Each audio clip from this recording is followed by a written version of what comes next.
Hi Abby, how are you? Hello, doing well. Very nice to meet you and very nice to have you here in Sydney. Thank you. So tell us about how you first got involved with Planned Parenthood. I got involved with Planned Parenthood as a student. I was 21. I don't really ever remember hearing the name Planned Parenthood ever. I grew up in a pro-life home, a Christian home. I remember saying I was pro-life, when I was in high school, and but it's not something we sat around and talked about. When I met the woman from Planned Parenthood, when I met that representative there, she was telling me about their services and telling me about all of the low-cost exams and testing and everything that they provided, and I thought, that's great. Those are very necessary services, very needed services. And I asked her how I would get involved. What would I do if I volunteered there? And that's when she told me that they also provided abortion services. But it was a very, very small part of what they did, and that it was a very necessary part. She understood where pro-lifers were coming from, and that they meant well, but they just didn't have the whole story. They just didn't see the big perspective. So she put forward a fairly strong case right from the start. Is that correct? Yeah, very strong. And as somebody who had never really thought about it either way, as somebody who just, kind of said whatever their parents said, like, oh, my parents pro-life, so I'm pro-life. And as somebody who was pretty naive about it and didn't really think about it either way, I was pretty easily swayed, into their thinking. So you got involved fairly quickly? Yes. Volunteering, is that right? Yeah, she gave me a volunteer application actually that day. And what was your role there? What did you do? I was a volunteer escort. I was there on days that the clinic performed abortions. I would walk the women from their car to the clinic door. And why was that necessary? There were people there, and they were there to talk to the women, or some of them were there to talk to the women, some of them were there to scream at the women, some of them were there to try to give information to the women. The other escorts told me that we do not want them taking this information. Our job is to, get them in the building, away from these protesters, away from this harassment, as quickly as possible.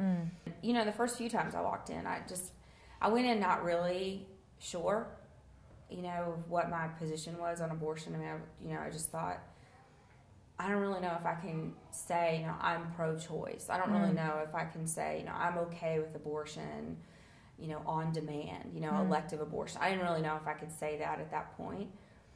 But I knew that what I saw outside of that clinic was wrong. And I thought, what these women, I don't know if abortion's okay, but I know that that's not okay. I know that calling these women names, and I know that screaming at them and, telling them they're going to go to hell, and I know that's wrong. And so that's what kept me going back over and over again. It really comes across the compassion that you have right from the very beginning of the book. You are drawn to Planned Parenthood very much because of your compassion for women, but at the same time you're justifying so much of what you see all the time. You're confronted with a lot, but at the same time you justify it to yourself all the time. Can you explain a little bit of that? Well, that's what we have to do, right? If we're going to participate in sin, we have to justify it. That's how we continue to sin, is by justification and rationalization. If something's right, you don't have to justify it. So, I remember,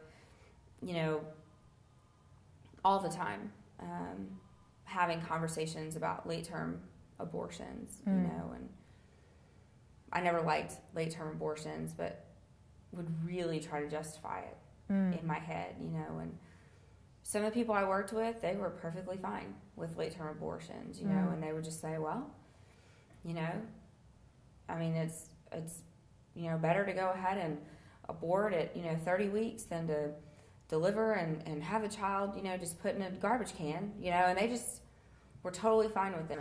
Did you start to see yourself as different from those people who did justify those kinds of late-term abortions as opposed to your position?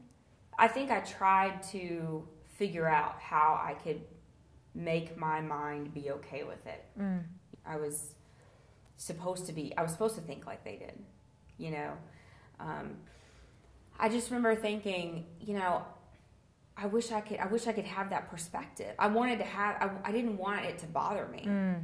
You know, I didn't want this there to be this barrier for me. You know, I didn't want to feel that kind of judgment. I mean, women would come in and they would want, you know, information on a late-term abortion, you know, and I just, God, I hated it. Because that's an interesting thing that comes across in the whole term that Planned Parenthood use of prevention. And when I first heard you speak about this on some YouTube video or something, I couldn't understand what the word meant in this context, because I was like, they're already pregnant, what are you preventing? But can you explain what the term means to Planned Parenthood?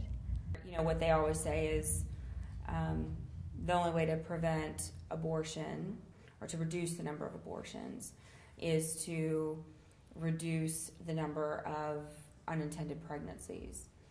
And the only way to do that is to provide contraception and education to as many women as possible. That was what I really believed.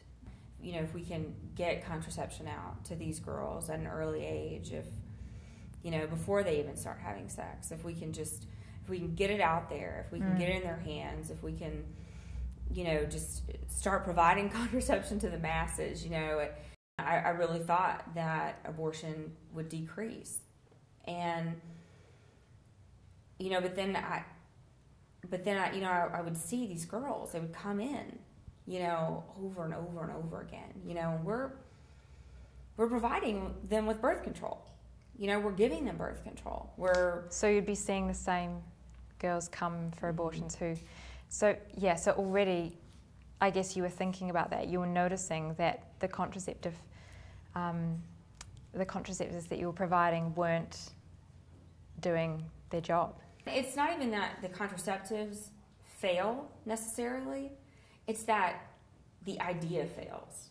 Right. Right? I mean, it's this idea that if I just, you know, take this, I won't get pregnant. That idea eventually fails because we're human and we mess up, and you can't rely on something like that. So I'll hear people say, well, I don't mind abortion. Like, somebody uses it, you know, like one time, but I don't like it when people use it as a form of birth control. And I don't even really know what that means, because abortion is always a form of birth control. It's the final form of birth control. You know, it's what people use when that first method they were using failed. And it's that backup. You know, it's that plan B backup plan that they use. So in a sense, the entire thought process comes from the same idea that you are kind of aborting, whether you're kind of, I mean, is this the idea that whether you're contracepting or whether you're aborting, there's a kind of idea that you're preventing pregnancy, so therefore when contraception doesn't do what it's supposed to do, then they're already in the mindset of not wanting a child because they've kind of gone along that road. Would you? Yeah, absolutely. I mean, it's kind of this sex without consequences, right? So we're going to have sex, we don't want a baby, we want to have sex without the burden of producing a child. Well, that's not the way it works.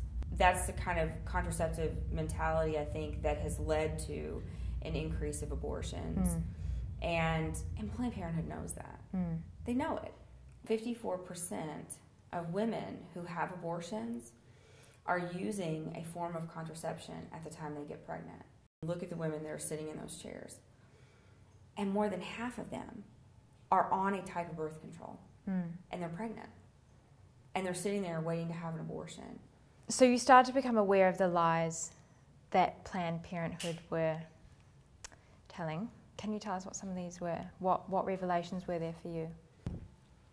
I'd had 2 abortions, and so the second one I had was actually at Planned Parenthood. The first one I had was not at Planned Parenthood. The second one I had was at Planned Parenthood, and I had very, very serious complications afterwards and things that I was not told about. I trusted them, and I thought that I trusted them to give me all the information, tell me about all the risks and everything, and they didn't. And I, probably about the last 9 months that I worked at Planned Parenthood, I realized that I had been doing the same thing with all of these women. And so, I called a meeting together with all the women that did the abortion counseling, and I said, look, we need to start really going over the risks with these girls when they come back. A lot of things were changing for me, so that was just one of the things. So do you think that awareness of complication and awareness of the process that they're going through does generally tend to make them change their mind, or no? Okay, so we never had anybody change their mind. So take us back to the moment where all of a sudden you changed your mind about abortion. This doctor was a visiting physician from out of town. He actually held the ultrasound probe on the woman's abdomen so that he could, see the fetus during the entire abortion procedure, so he knew exactly where to place the suction. This doctor had told me that that it would be a good learning experience for me to see something like that. I was a POC technician, which is, POC is just a sterile way of saying baby. POC stands for products of conception. And POC technician is somebody who, in the abortion industry, after an abortion takes place, you have to take everything out of the jar and dump it out and sift through it, and you have to account for all the body parts. And you had been in really close contact with... Yeah, so I had seen all of that before. I had done ultrasounds before. With this procedure, you have to have an extra set of hands because somebody has to hold the probe on the woman's the ultrasound on the woman's abdomen during the whole entire procedure. The woman was 13 weeks pregnant. I saw the probe begin to go right up to the side of the fetus, and then I saw this baby begin to struggle. I was in shock. I mean, I couldn't believe it. This fetus, this child is feeling what's taking place. I mean, this baby knows that, and it was reacting, like you could see. This is not like a reflex. I mean, this baby is trying to move away, and frantic, and very frantic. My focus had always been on the woman. People would argue with me and say, is it a baby or what? And I'd say, I don't know. I don't care. And all of a sudden, I'm standing here in this room, and I'm just looking at this, and I'm thinking, I don't care anything about this woman's situation, or why she's having this abortion, or what. I mean, I was concerned about this child. I was concerned about protecting this baby. So you became the director of the Bryan Clinic. So I'm trying to get a kind of picture here of whereabouts you are in the whole organization. How high up did you get, and so therefore how much can you vouch for Planned Parenthood, and how much did you know really what was going on the inside?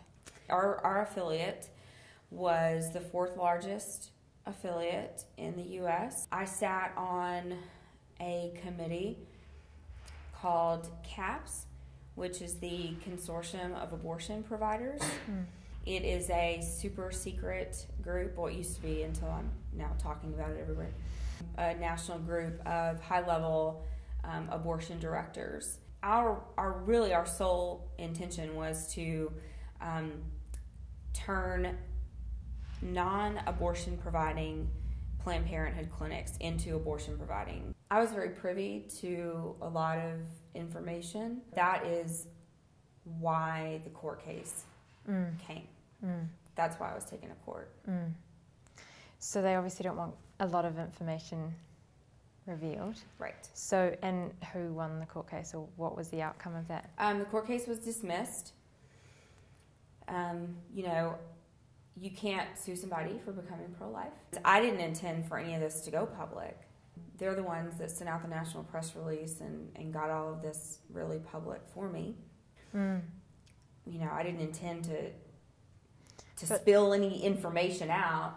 Okay, right. So, but have they tried to restrict you from revealing any information that you might? That's what they were trying to do in the court Yeah. case, but you can't do that. That's Okay. like a freedom of speech. Okay, so in other words, you can't restrict somebody's freedom of speech. So right. it was totally dismissed. So now that you're on the other side of the fence, do you feel that abortion is a completely black and white issue?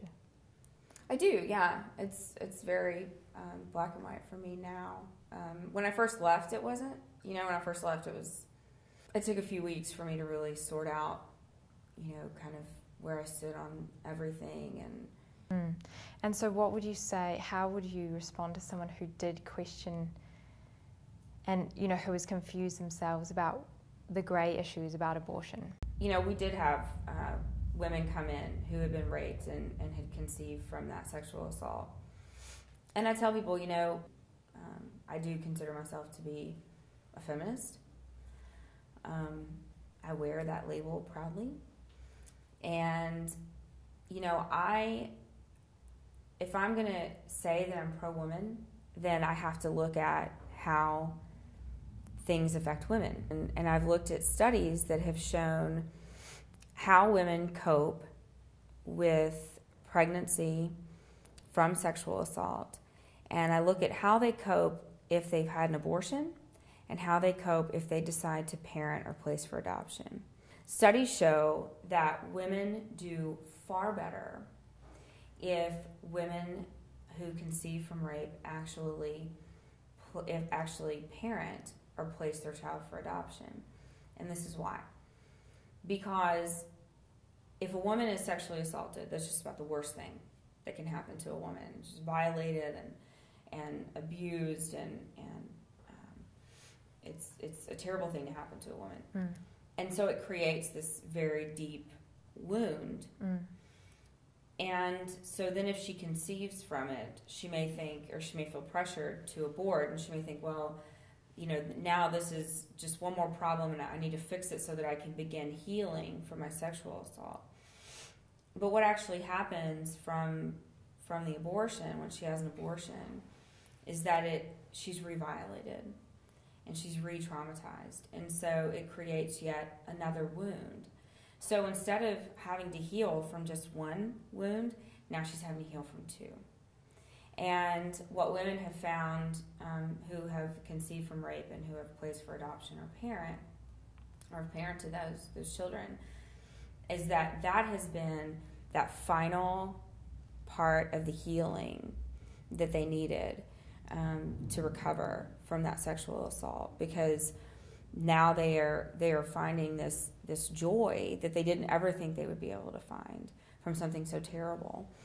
But there is this immense joy that has come out of something terrible, and it's fulfilling their life in a way they didn't think it could be, you know, and it's bringing them this peace from something that was terrible. And I actually know a woman who conceived and parented her child from a sexual assault, and we hear this all the time, you know, oh, if a woman, you know, has a baby from rape, you know, she's going to think about her, you know, her attacker all the time. You know, every time she looks at her child, she's going to.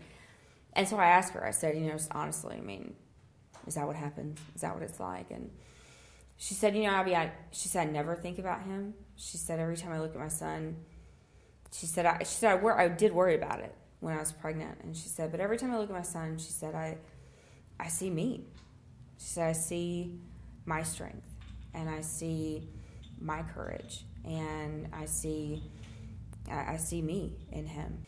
If we're really going to be, you know, for women, and if we're really going to say we care about women, then we need to look at how abortion affects women. And that's the reality, even in those gray areas.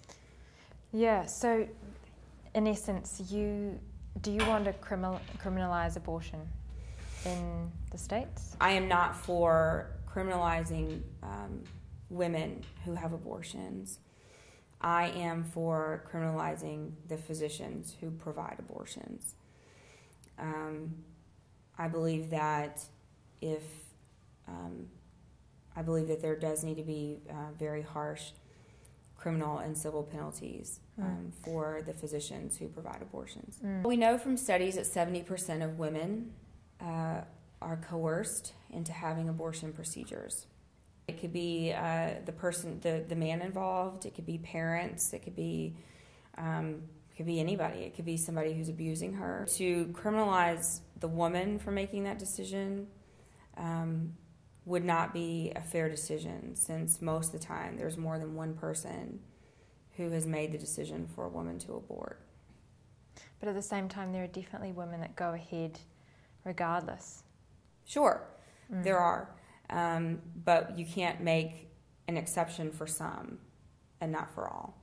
You have to penalize the one who is always guilty, and the one who is always guilty is the physician who is performing the abortions. You've shown a lot of courage by speaking out so strongly on a topic such as abortion. Can you briefly explain some of the personal and the wider sort of backlash that you have experienced since you have spoken out? When I first left, I thought that I would have just a flood of angry, Planned Parenthood people, but surprisingly that didn't happen. Not from who I thought it would be from. The most hateful emails and messages that I've received, the most hateful things I've seen posted, have actually been from people who profess to be pro-life, which has been really shocking for me. It's not something I expected. This movement is very fractured, and there are people that are very passionate. People are very passionate about abortion and what they believe and how they believe it should be ended, and what they believe is the right thing to do to end abortion. And so I think sometimes they forget about charity, and they forget about forgiveness. And there are people who, they are angry because I don't support the right legislation, or I do support legislation they don't like, or they don't want to forgive me because I worked in the abortion industry. It's just nothing I do is ever going to be good enough. Nothing I say, nothing I do, no amount of sidewalk counseling I do, nothing, nothing I do is going to be good enough.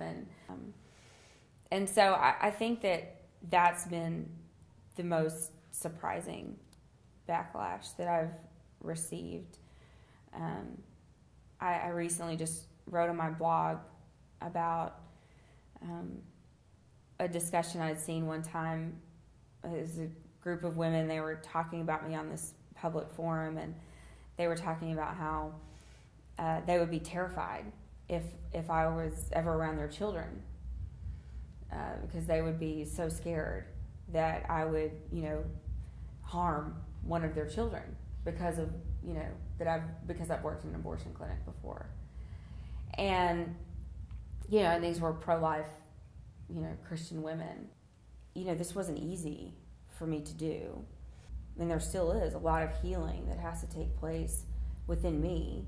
And I'm tough, I'm a tough cookie. But it can still be very hurtful. There's a lot of just kind of not wanting to accept people who have had abortions, or people that have worked in the industry. Do you think that it's more a religious issue? Because I think a lot of people can't see the black and white. They're moved through compassion because they feel that there's religious sort of zealots on one side, and there are people who are kind of well-reasoned and have a kind of bigger picture on the other side. Yeah, it doesn't have to be. And I work with a group called Atheists for Life and Agnostics for Life. And, you know, they don't work on a Christian principle at all. They just work on a, you know, kind of a natural law principle that abortion is wrong, and they're, you know, great people to work with, and really, their way of looking at abortion, their way of you know, looking at the pro-life movement is something that is very logical. It's something that all of us should be familiar with.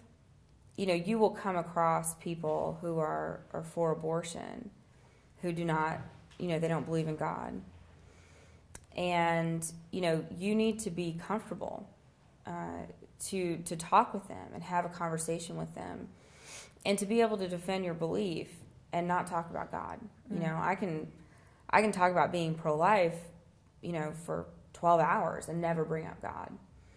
And actually, when I talk to someone who is non-Christian, I don't talk about God. And always, the first person to bring up God is them. It's never me. So it's difficult for them, but to not bring up God if I don't. They don't know how to defend their belief without bringing religion into it. And so I think it's important for us as pro-lifers to really be able to shape our point of view from a scientific perspective, from a very logical perspective. Because there's a lot of information out there about there not being a person there until a certain point in the pregnancy. So how do those like the Atheists for Life and Agnostics for Life, etc., what do they believe happens in that early stage of pregnancy? You know, it's about DNA and, you know, the formation of a human being, a unique, unduplicated person, a human being is formed at the moment of conception. It is a human being. It's nothing else. It's not a cat.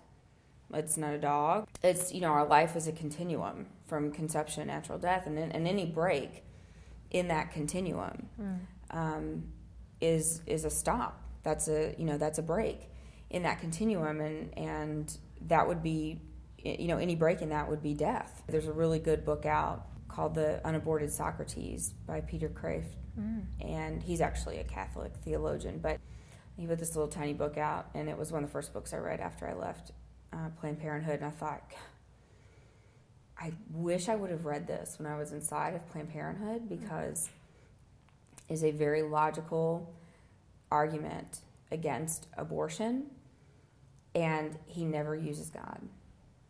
And you can't back your way out of it.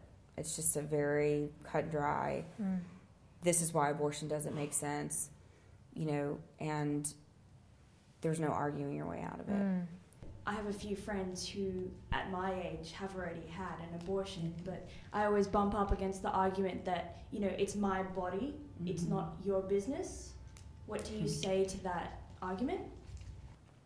That's kind of an interesting argument, isn't it? Because, you know, we live in a society where we're always quick to tell people what to do with their body, you know? You know, we live by laws that dictate what we can and can't do. In California, you go to a restaurant, and it's so rude, but they put the calories beside everything on the menu. You have to wear a seatbelt, you know? Well, it's my body, right? What if I don't want to wear a seatbelt? Well, if you don't want to, you're going to get a ticket. And you know, we impose ourselves and our beliefs and you know, and what we think and our opinions and on people every day, and about little things, about things that just, you know, don't even really make that much difference. When it comes to the taking of another human life, that's where we want to draw the line. You know, that's when we want to say, whoa, now, you know, that's going a little too far. And I think that's just, it's kind of ridiculous that's, you know, that's where we want to stop. That's where we want to say it's too far. We live in a society where, you know, we're free to share our opinions and legalize things and impose limits and impose laws on all different types of things. And so, you know, just because something is legal doesn't mean it's right. People will get in a car and you know, drink and drive, but that doesn't mean it's right. And just because people do it doesn't mean we should legalize it. There will be people that will say, you know, well, it's my body, and you know, I can do whatever I want to with my body. And you know, I tell people, well, there's another body inside of your body. I'm not asking that the child that's developing inside you, I'm not asking that the child's rights supersede the mother's. I'm asking that the child's rights be equal to the mother's rights. Why would a mother's rights be greater than her child's while the child's in the womb? And that's basically what the pro-choice movement is. That's what they want, you know, and that's what they have right now, is that the mother's rights supersede her child's rights, but only temporarily, only when the child is in the womb. You know, once the child is out of the womb, they're equal. But that doesn't make sense. And so, you know, that's what we want, is just equal rights for the child that's in the womb and the mom. Abby, what would you say, like 3 things that you would say to someone, a woman who is considering abortion? I would tell her that she'll never regret being a mom, but she will regret having an abortion. Life is too short to live your life with regrets, you know, and whatever is, you know, whatever barrier or circumstance, whether it's money or housing or school or, you know, whatever it is, you know, your boyfriend stinks or, you know, whatever, that will be temporary. How do you raise awareness of what abortion is? Well, I think you just have to get active. I think people have to get active in the pro-life movement. This is the worst problem, the worst dehumanization I think our world has ever seen. You know, every time a child is aborted, our society is dehumanized just a little bit more. I think this is worse than slavery. This is worse than the Holocaust. It's worse than anything else, because we have, just in the U.S., 4,000 victims a day. People don't see it. You know, they don't see abortions happening. It's not something that's on the news every day, and so people just kind of forget about it. And so I think it's also we're much more aware of seeing, like we see death on movies, on TV, and like it's much more visual, it's much more in our faces at the moment. So in that sense as well, we're desensitized to a lot of that stuff. You came up against something very, very strong at a certain point when your life was kind of changing anyway, I feel, well, from what I get in the book. So do people need to be confronted with that, the raw kind of, the visuals, or is that helpful, or is it a change of mindset? What do you see? I think it's really just a change of mindset. I think it's, you know, because it wasn't the graphic thing for me. Right. You know, it wasn't look what I did in the lab. You know, it wasn't that. I saw that all the time. It wasn't that. It was the humanity. It was seeing the humanity of this child for the first time in a way that I'd never seen before. And that's how we change minds. That's how we save lives outside of the abortion clinics. That's every time I've had to save outside of the abortion clinic, it's been because I've been able to talk to a woman and help her make that maternal connection, you know, that bond between her and her child that will never go away. You know, that the abortion clinic can't explain away. They can't rationalize that away. That it's there and it's forever. And once that bond is made, she won't abort. But you know, you've got to help them see that. You've got to help them make that connection. You have to help them, you know, see that bond. You have to help create that for them sometimes. And unless we're there, it won't happen, because it's not going to happen inside the abortion clinic. I've got a question. Since you've had this change of heart, how have your 2 abortions sat with you, and how do you work through that? I mean, I had my own 2 abortions, but I wasn't even thinking of those. you know, I was, what felt very urgent for me was this just huge burden I felt for these other lives. I'd coerce these women, I'd convince these women that, you know, killing their child was the right thing to do. Girls as young as 11, I had to deal with that first. For that kind of thing, I mean, there's just no retreat. And for me, spending time at the clinic really helps, kind of facing that one-on-one. As for me, it's kind of just facing my sin, being present right there, the clinic where I work. Oh, you mean outside, like as in on the other side of the fence kind of thing? Mm-hmm. Oh, right. So now you spend a lot of time... I do. I spend a lot of time out there praying and sidewalk counseling, and really wherever I travel, if there's an abortion clinic there, I try to go out and pray. I think that probably for the rest of my life, I think that I'll feel, I think there will be a burden there. And in a way, I hope that there is, because I don't ever want to forget that feeling. So how is your process of healing going? Because of course there needs to be a healing as well at the same time. Mm-hmm. You know, it's good. I mean, I believe that evil sits in our past and in our future, because it's the two places we can't control. And I really believe that God wants us every day to wake up and say, you know, how can I serve you today, right now, in this moment? And I just, I had to make a decision. Am I going to let my past, determine what I do today and how I live today? And I just wasn't going to do that. I wasn't going to let my past mistakes, drag me down and just cause all this grief in my life. And so I just kind of said, all right, I've messed up a lot, and, here it is, and take it and use it if you can, and, it's all yours, because I don't want it. When I counsel women, I feel deeply that after my mother's second abortion, the first one, she was very young when she was raped, but she had this closure. She couldn't, after that day, she could not love her 4 existing children, me being one of them, and her relationship with my father declined from that moment.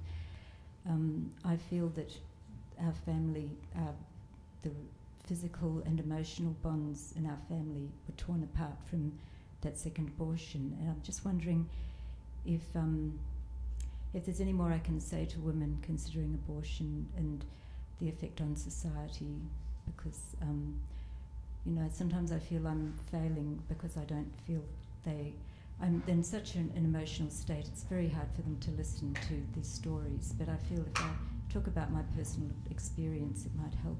Sharing personal experiences, sharing your personal experience and how, abortion has affected you and your family is very important.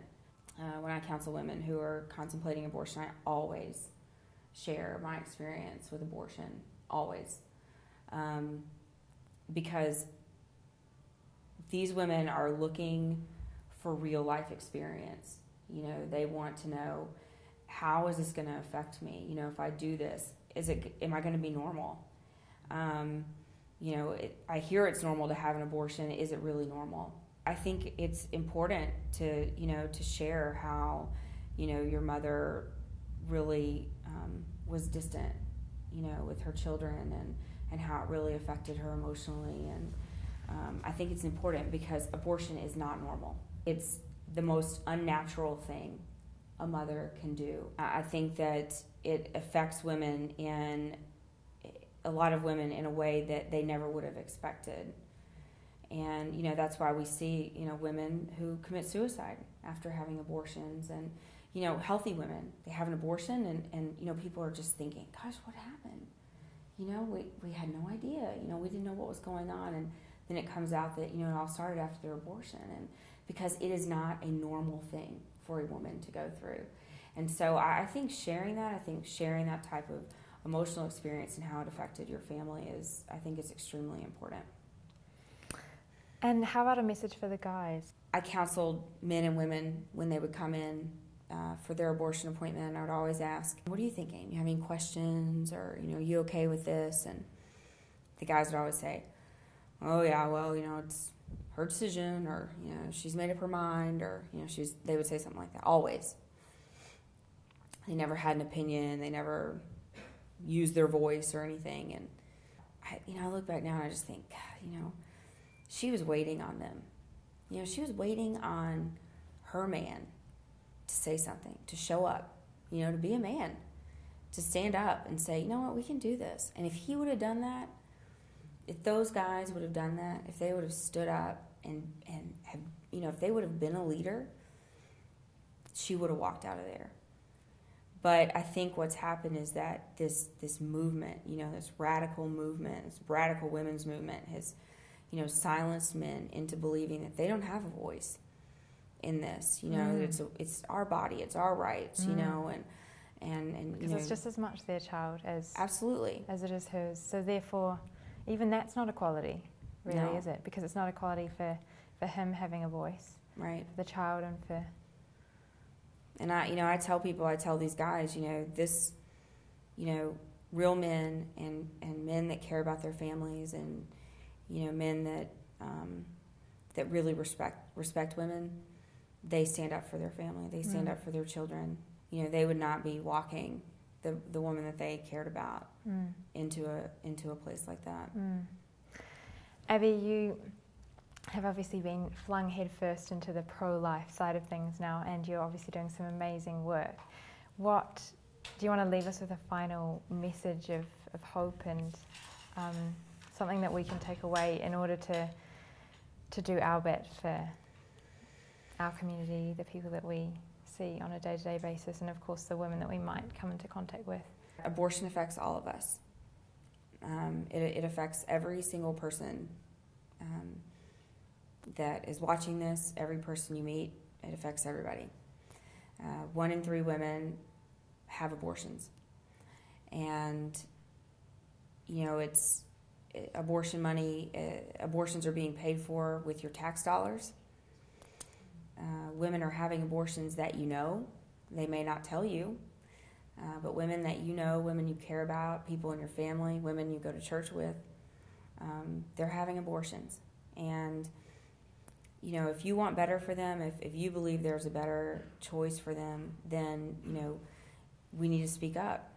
We need to start speaking the truth, and everywhere we go, and be unabashedly pro-life, and, standing up for that truth, and standing up for the right thing. It's not always easy to do the right thing, but, it's always good.